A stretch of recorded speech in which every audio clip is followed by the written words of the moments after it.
Hi everyone, it's Adam from Disney. Today we're going to cover 5 things Disney pros never do. Let's dive in.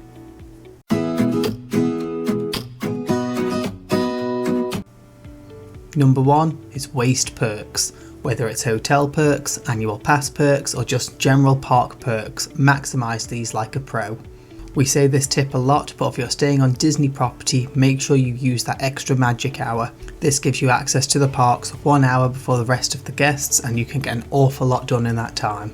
In addition, if you're staying on Disney property, is make use of the character meet locations. All Disney hotels have a character meet, and these always have a tiny wait in comparison to those in the parks. In addition, some of the more expensive hotels like Marvel has probably the best character spot of all the Disney hotels, called Superhero Station. This allows you to meet all of the big Marvel characters behind backdrops displaying scenes from some of the biggest films.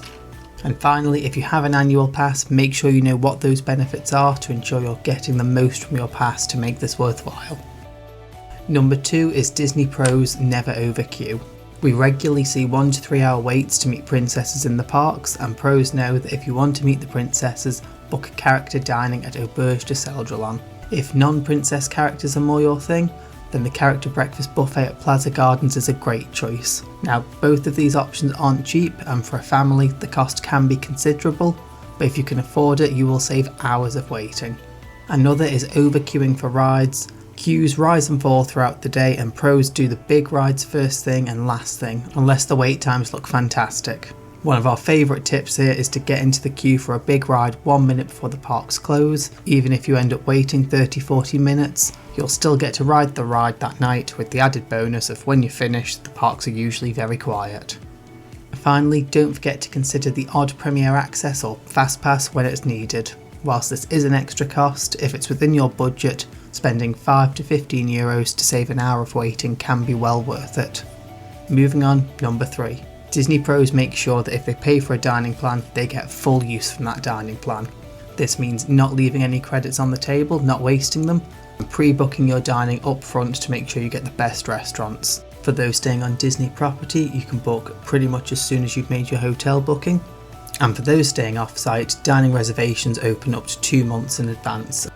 We've put out a separate video that covers how to maximise the value on the dining plan, and we'll leave a link to that in the description below. Number 4, and this might be a contentious one, but pros don't let bad weather stop them. Don't get me wrong, if it's apocalypse now and it's torrential rain, that's one thing, but if it's only raining lightly or if it's on and off showers and you're staying in the hotel, you're missing out. Get yourself a good raincoat or a heavy duty poncho and brave the weather. It will be so worth it. Wait times for rides are always tiny when it's raining, and getting spots for shows is also a doddle, but for the latter, do note that shows can be cancelled in bad weather. We went to the park for the first date of Christmas last year, and the parks were heaving all day until it started to shower on and off. By 6 PM the parks were extremely empty, and we ended up getting on rides that we'd usually wait 30, 40, 60 minutes for, and they were all around the 10-minute mark. We rode absolutely everything. And tip number 5, Disney pros never wear new shoes or uncomfortable clothing. While it's true that these 2 parks are smaller than their Florida equivalents, don't let that fool you. We easily rack up 25 to 30,000 steps a day, and you don't want to be breaking in a new pair of trainers or wearing a pair of your less comfy jeans when you're trying to climb in and out of rides or enjoy all of those Disney park snacks. Go for comfort.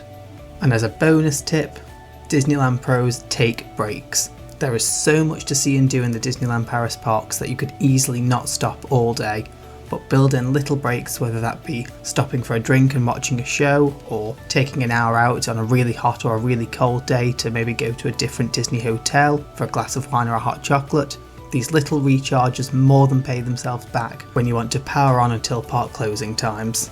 In the winter, one of our favourite spots is the Redwood Bar and Lounge at Sequoia Lodge. This is a really cosy bar surrounded by trees and makes you feel like you're completely away from the madness of the parks. And if it's gorgeous weather, we like to go to the Marvel Hotel, grab a glass of wine or a cocktail and sit out in their expansive seating area overlooking Lake Disney.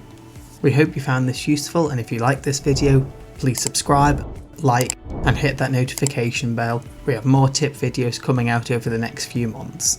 This is Adam, and until next time, just keep swimming.